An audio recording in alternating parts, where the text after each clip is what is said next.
ठरलं तर मग या मालिकेच्या पुढील काही येणाऱ्या भागांचे अपडेट जाणून घेऊया आपल्या आजच्या या व्हिडिओमध्ये. चला तर मग प्रेक्षकांनो, सुरुवात करूया आपल्या आजच्या या व्हिडिओला. तर इथे आपण आता पाहणार आहोत की कशा पद्धतीने आता इकडे अर्जुनच्या समोर इकडे सचिन आणि नागराजचं सगळं गुपित सगळं सत्य येणार. आता नेमकं कसं काय घडतं या सर्व गोष्टींचे अपडेट आपल्या ह्या व्हिडिओमध्ये अगदी सविस्तर पाहूया. तर प्रेक्षकांनो, आता इथे आपण पाहिलेलंच आहे की आता जो अर्जुन आहे त्याला एक गोष्ट तर पक्की क्लिअर झालेली आहे की आपल्याला काही ना काहीतरी आडमार्ग करून आडबाजू काढूनच त्या माणसाला भेटता येईल, जेणेकरून आपल्याला त्याच्याकडून सर्व काही काढून घेता येईल. मग आता सोनलचा खोटा काका बनून आलेल्या माणसाला जर आपल्याला पकडायचं असेल तर त्यासाठी आपल्याला काहीतरी जबरदस्त शक्कल लढवायला लागेल, हे अर्जुनला माहीत असतं. मग अर्जुन आणि चैतन्य हे दोघंजणं घरी आलेले असतात. घरी आल्यावर अर्जुन चैतन्याला म्हणतो, चैतन्य, माझ्याकडे एक मास्टर प्लॅन आहे, आपल्याला त्याच्या अकॉर्डिंग काम करावं लागेल. त्याबरोबर चैतन्य म्हणतो, काय प्लॅन आहे? मग अर्जुन म्हणत असतो, हे बघ, सध्या पोलिसांचा कडक पहारा त्याच्या घराबाहेर आहे. मग त्यामुळे आपल्याला सध्या तरी त्याला थेट गाठता येणार नाही आहे. आपण एक काम करायचं, आपण तिकडे त्या भागात जायचं आणि तिकडे तू एक काम करायचं, ते म्हणजे की तुझ्या पाकिटातलं जे काही सामान आहे, जे तुझं पाकिट आहे, ते कुणीतरी चोरलं पळवलं असा तू कांगावा करायचा. आणि त्यावेळी कांगावा तू करताना मग तिकडे लगेचच्या लगेच सगळे पोलीस येतील आणि तोपर्यंत मी जाईन आणि त्या माणसाला गायब करेन. त्याबरोबर आता अर्जुनने ही आयडिया सांगितल्याबरोबर मग चैतन्य म्हणतो, अर्जुन, अरे तुला कळतंय का? तू काय बडबडतोयस ते? अरे अर्जुन, वकील आहोत आपण, वकील. पळवापळवीची कामं करणार आहोत का आपण? अर्जुन, हे बघ, आपण असं काहीही करायला नको आहे, कळतंय का तुला मला? हे बघ, सायली वहिनीवरती पॉस्कोचे चार्जेस लागलेत. हे बघ, हे सगळं करून आपण आणखीन त्यांना अडचणीत आणू, कळत नाही आहे का तुला? त्यावेळी अर्जुन म्हणतो, हे बघ चैतन्य, हे सगळं करण्यावाचून ना माझ्याकडे दुसरा काहीही पर्याय नाही आहे. मला सायलीला कुठल्याही परिस्थितीत तुरुंगातून बाहेरच काढायचं आहे. त्यासाठी मला वाटेल ते सगळे प्रयत्न मी करेन, कळतंय तुला? सायलीला बाहेर काढण्यासाठी मी काहीही करू शकतो, कळतंय?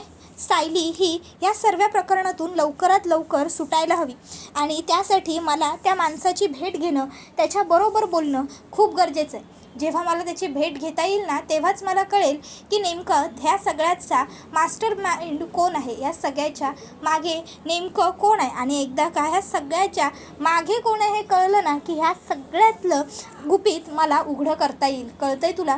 म्हणून ही रिस्क मला घ्यावीच लागेल.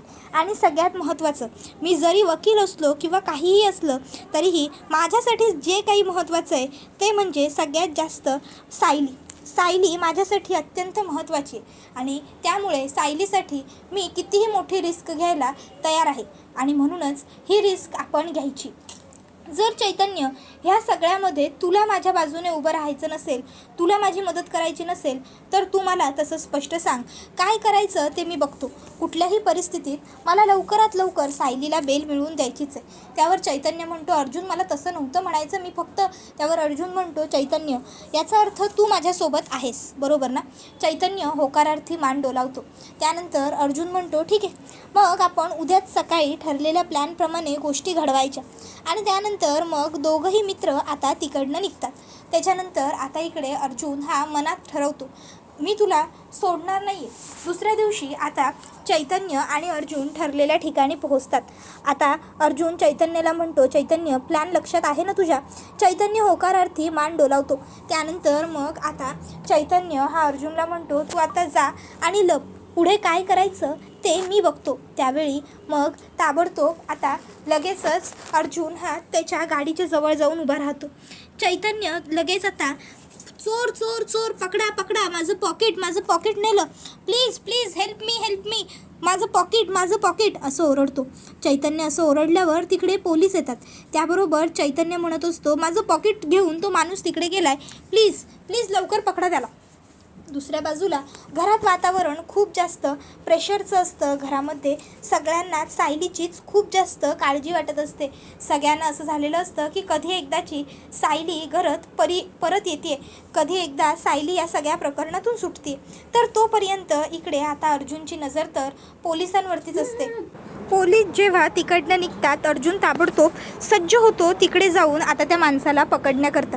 तर दुसऱ्या बाजूला इकडे आता जी कल्पना असते ती सुद्धा म्हणत असते की काहीही झालं तरी सायलीला लवकरात लवकर सोडवायलाच हवं. सायली अशी जेलमध्ये राहिलेली नाही चालणार. शेवटी गरोदर आहे ती. सुभेदारांच्या घरचा एकुलता एक वारस, एकुलता एक वंश तिच्या पोटात आहे आणि ह्या अशा परिस्थितीत ती जेलमध्ये राहणार नाही. तर दुसऱ्या बाजूला इकडे आता जो अर्जुन आहे तो तिकडे पोहोचलेला असतो आणि आता तो ताबडतोब दरवाजा खोलू लागतो आणि आता तो दरवाजा खोलण्याचा प्रयत्न करत असतो, जेणेकरून आता आतमध्ये दडलेला तो सुरेश त्याला सापडावा. मग आता अर्जुन दरवाजा खोलण्यामध्ये यशस्वी होतो. तर दुसऱ्या बाजूला पोलीस चैतन्याकडे आलेले असतात आणि चैतन्याला म्हणतात काय झालं आहे. त्यावर चैतन्य सांगतो, साहेब माझं पॉकेट, माझ्या पॉकेटमध्ये खूप पैसे आहेत आणि तो माणूस माझं ते पैशांनी भरलेलं पाकिट घेऊन फरार झालाय, पळालाय. त्यावेळी पोलीस ताबडतोब त्याला विचारतात की शांत व्हा, तो माणूस कुठल्या दिशेने गेलाय पहिला आम्हाला ते सांगा. त्याबरोबर चैतन्य म्हणतो, साहेब तो माणूस समोरच्या बाजूला गेला, आता तिकडनं तो कुठे गेलाय मला काहीच कळत नाहीये. मी हात जोडतो साहेब, मी हात जोडतो, प्लीज लवकरात लवकर पकडा हो त्याला, प्लीज पकडा. त्याबरोबर मग पोलीस म्हणतात की काळजी करू नका, आम्ही पकडूच त्याला. आणि त्याच्यानंतर मग पोलीस आता ताबडतोब इकडे त्याला पकडायला निघालेले असतात. आता पोलीस जेव्हा त्याला पकडायला निघालेले असतात तेव्हा इकडे अर्जुन हा तोपर्यंत पटकन आता तो त्या माणसाला बाहेर काढतो सुरेशला आणि सुरेशला स्वतःबरोबर घेऊन जात असतो. सुरेश अर्जुन बरोबर जायला तयार नसतो. तो म्हणतो की तू माझ्यावर अशी जबरदस्ती नाही करू शकत. पोलीस कुठं गेले पोलीस. त्याबरोबर अर्जुन म्हणत असतो, तू कितीही ओरडलास काहीही झालं तरी इकडे पोलीस तुझ्या मदतीला येणार नाही आहेत आणि तू काहीही केलंस ना तरीही तू या प्रकरणातून सुटणार सुद्धा नाही आहेस. त्यापेक्षा गुपचूप गाडीत बस आणि लवकर माझ्याबरोबर चल, नाहीतर मी सोडणार नाही आहे तुला. त्याच्यानंतर मग आता लगेच अर्जुन त्याला गाडीमध्ये बसायला लावतो. तो आता गाडीमध्ये अर्जुन बरोबर बसतो. तर अर्जुन त्याला थेट त्याच्या ऑफिसलाच घेऊन जातो. आता हे सगळं काही अर्जुनने केलेलं असतं कारण जो अर्जुन आहे आपला, अर्जुनला त्याला तिथे थांबवून प्रश्न विचारता आले असते.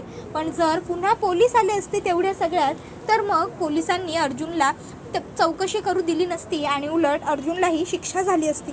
म्हणून अर्जुनने ही एवढी मोठी रिस्क सायलीसाठी उचललेली असते. तर आता हे सगळं केल्याच्या नंतर मग अर्जुन आता ताबडतोब चैतन्याला कॉल करतो आणि चैतन्याला म्हणतो, चैतन्य आपलं काम झालेलं आहे, माझ्या ताब्यात आहे हा, आता तू लवकरात लवकर इकडे निघून ये.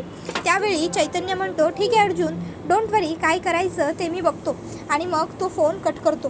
त्याबरोबर लगेचच चैतन्य म्हणतो, साहेब माझ्या आईची तब्येत खूप खराब असते आणि आता सध्या तिला बरं वाटत नाही आहे. मला तरी वाटत नाही की तसाही आपल्याला आता हा चोर काही सापडणार आहे. म्हणून एव्हाना तो कुठेतरी खूप लांब तरी गेला असेल किंवा मला तुम्हाला हाक मारताना त्याने पाहिल्यामुळे तो कुठेतरी दडून तरी बसला असेल. जाऊ दे आता मी निघतो. आणि मग तो तिकडनं निघतो. त्याबरोबर मग आता दुसऱ्या बाजूला इकडे जो सुरेश असतो तो म्हणत असतो की प्लीज हे बघा, मला सोडा, मी काहीही केलेलं नाही आहे. अर्जुन साहेब, माझ्यासारख्या सामान्य माणसाला हे असं डांबून अडकवून तुम्हाला काय मिळणार, काय, मला सोडा. त्यावेळी अर्जुन म्हणतो, तू आणि सामान्य शब्द उच्चारताना लाज वाटत नाही तोंडातून? त्या नाबालिग मुलींचा सौदा केलास तू आणि त्यामध्ये अडकवण्याचा प्रयत्न केलास माझ्या बायकोला. तू सायलीचं नाव घेतलंस. तुझी हिंमत कशी झाली माझ्या सायलीचं नाव ह्या सगळ्या प्रकरणात गोवायची. लक्षात ठेव, तू जे काही हे केलं आहेस ना त्याबद्दल मी तुला कधीच सोडणार नाही. आणि या सगळ्या प्रकरणामुळे आता तुला किती मोठी शिक्षा होऊ शकते हेही तुला माहीत नाही आहे. त्यावेळी मग आता लगेच अर्जुन म्हणत असतो की तुला शिक्षा तर मी मिळवून देईनच. त्यासाठी मग आता तू ठरव की तुला काय करायचं आहे. जर खरं बोललास तर किमान कमी शिक्षा होईल, पण जर खोटंच बोलत राहिला शेवटपर्यंत तर तुला खूप मोठी शिक्षा होऊ शकते.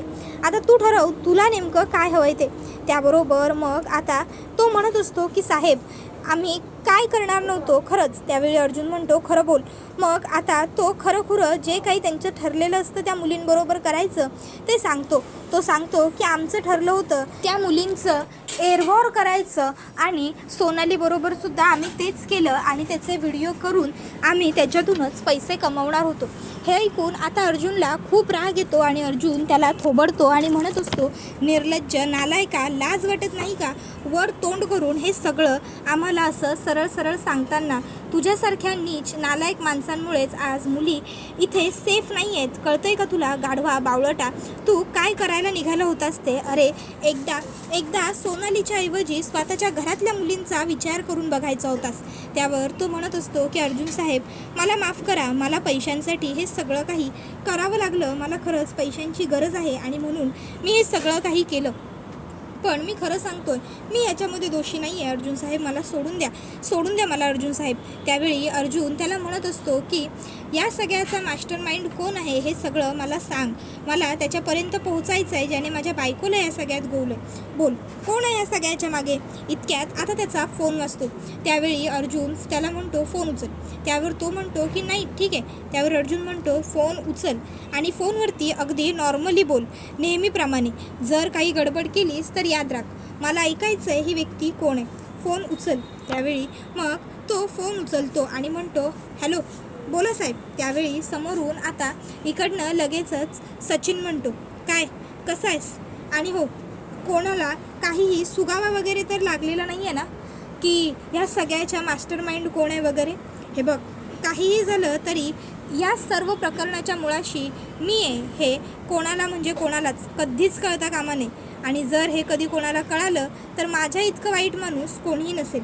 अजून आपल्याला खूप काही करायचं आहे. आपल्याला त्या मुलींचे व्हिडिओ व्हायरल करायचे आहेत, पैसे कमवायचे आहेत, खूप काही करायचं आहे. पण ह्या सगळ्यासाठी त्या अर्जुनच्यापासून तुला सावध राहावं लागेल. चुकूनही त्या अर्जुनच्या हाती लागू नकोस. एकदा का तू त्याच्या हाती लागलास की मग तुझ्याकडून सत्य कसं वधवून घ्यायचं तो ते बरोबर घेईलच. त्यामुळे त्याच्यापासून लांब राहशील जमेल तितकं. आता हे सगळं बोलणं जे आहे ते आता राकेश ऐकत असतो आणि सचिन बोलत असतो. इकडच्या बाजूला अर्जुनही ऐकत असतो सगळं बोलणं शांतपणे. आणि मग ते सगळं बोलणं ऐकल्याच्या नंतर अर्जुनला मनामध्ये शंका येते की हा आवाज कुठेतरी ऐकल्यासारखा वाटतो. चैतन्यसुद्धा म्हणतो हो रे मलासुद्धा हा आवाज खूप जास्त ओळखीचा वाटतो. पण कोणाचा असेल काही कळत नाही आहे. अर्जुन एक काम कर ना तू हा नंबर डायल करून बघ. मे बी कोणाचा नंबर आहे हे आपल्याला ताबडतोब कळून जाऊ शकतं. मग अर्जुन म्हणतो की ठीक आहे. आणि मग आता चैतन्याच्या सांगण्याप्रमाणे अर्जुन तो नंबर ताबडतोब स्वतःच्या फोनवरून डायल करतो. आता तो नंबर अर्जुनने डायल केल्याबरोबर मोबाईलमध्ये सचिन या नावाने सेव्ह असलेला नंबर वरती येतो. आता अर्जुन खूप मोठ्या धक्क्यातच जातो. आता अर्जुन चैतन्याला म्हणतो हा नंबर तर सचिनचा आहे म्हणजे सगळ्याच्या मुळाशी सचिन आहे. तर त्यानंतर अर्जुन आणि चैतन्य घरी आलेले असतात. घरी आल्यावर कल्पना ही लगेचच विचारू लागते अर्जुन काय झालं? सायलीला सोडवण्याचं कुठवर आलं? सायलीला आता किती दिवसांमध्ये घरी आणता येईल? आणि खरा गुन्हेगार कोण आहे? काही कळालं का? काही सापडलं का? त्यावर अर्जुन काहीच उत्तरं देत नसतो. मग अश्विन म्हणतो दादा अरे बोल ना काहीतरी. तू असा गप्प नको ना राहू. वहिनीवरचे जे आरोप होते ते सगळे पुसून घालवण्यासाठी तुला काही पुरावा वगैरे सापडला का? त्याबरोबर पुढे प्रतिमा आत्तासुद्धा विचारते अर्जुन बोल ना काहीतरी काय झालंय? हे बघ अर्जुन तू काहीच काळजी करू नकोस. जर तुला ह्या सर्व प्रकरणातून काहीही अवघड वाटत असेल किंवा तुला काही जमत नसेल तर तू निश्चिंत हो. मी एक काम करते मी यांना फोन करते यांना हा सर्व प्रकार सांगते आणि बोलवून घेते. मग हे आले की त्यांना सगळं काही सोपं जाईल. तुम्ही लवकर तन्वीला दोघं मिळून सोडवाल. त्यावेळी आता अर्जुन म्हणत असतो की नाही प्रतिमा त्या प्लीज सिनियरला ह्या सगळ्या प्रकरणामध्ये आणायची काहीही गरज नाही आहे. मी आहे ना मी सगळं काही व्यवस्थित मॅनेज करेन. मी काय करायचं ते बघतो. ह्या सगळ्याच्या मागे जो मास्टर माइंड आहे त्याचं नाव ऐकून खरं तर माझं डोकं सुन्न झालं. त्यावेळी मग सगळे विचारतात की कोण आहे मास्टर माइंड? कोण आहे? त्यावेळी मग आता चैतन्य सांगतो सचिन. आता सचिनचं नाव ऐकून सगळ्यांनाच खूप मोठा धक्का बसतो, तर अस्मिता पूर्णपणे हादरून जाते. अस्मिता म्हणत असते, काय सचिन? सचिन हे सगळं करू शकतो यावर माझा विश्वासही बसत नाही आहे. म्हणजे खरंच इतकाही नीच कोणी व्यक्ती असू शकतो का, की जो हे असं काहीतरी वागू शकतो? हे सगळं करताना त्याला काहीच कसं नाही वाटलं? माफ करा मला, हे सगळं माझ्यामुळेच तुमच्या वाट्याला आलं आहे. सचिन माझाच नवरा होता ना शेवटी. त्यावेळी मग आता अर्जुन हा लगेचच अस्मिताला म्हणत असतो, अस्मिताई प्लीज तू उगाच स्वतःला दोष देऊन घेऊ नकोस, या सगळ्यात तुझा काहीही संबंध नाही आहे. त्यावेळी मग आता कल्पना म्हणत असते, अर्जुन हे बघ, ते सगळं काहीही असो, त्या सचिनने काही केलेलं असो किंवा त्याचं आणखीन काही हो, मला त्या सचिनशी काही एक काडी मात्राचं घेणं देणं नाही आहे. मला फक्त काळजी आहे ती माझ्या सुनेची, माझ्या सायलीची. अर्जुन, त्या सचिनला तर तू शिक्षा मिळवून देच, त्या बाकीच्या मुलींनाही सोडव, पण पहिले माझ्या सायलीला या सर्व प्रकरणाच्या बाहेर काढ. सायली जोपर्यंत जेलच्या बाहेर येत नाही ना, तोपर्यंत काही माझ्या जीवाला शांती मिळणार नाही. सायलीला बाहेर काढण्यासाठी जे काही करावं लागत असेल ते कर. त्यावेळी मग आता अश्विनसुद्धा म्हणू लागतो, हो दादा बरोबर आहे मॉमचं. हे बघ दादा, सायली वहिनी ही प्रेग्नंट आहे आणि त्याहून महत्त्वाचं ती पहिल्यांदाच प्रेग्नंट आहे. त्यामुळे सध्या तिची आपण सगळ्यांनीच खूप जास्त काळजी घेतली पाहिजे. आता खरं तर तिचा 7वा महिना पूर्ण होत येईल. आता या 7व्या महिन्यापासून बायकांची खूप जास्त काळजी घ्यावी लागते. आता काळजी घेणं तर खूप दूरची गोष्ट, सायली वहिनीच्या बाबतीत हे सगळं घडलं आहे. म्हणून दादा लवकरात लवकर वहिनीला सोडव. अर्जुन म्हणतो, तुम्ही कोणीही काळजी करू नका, काय करायचं ते मी बघतो. मी लवकरात लवकर सायलीला हे सगळ्यातून बाहेर काढतो. त्याबरोबर आता हे ऐकून सगळ्यांनाच बरं वाटतं. तसा हा व्हिडिओ इथेच संपतो.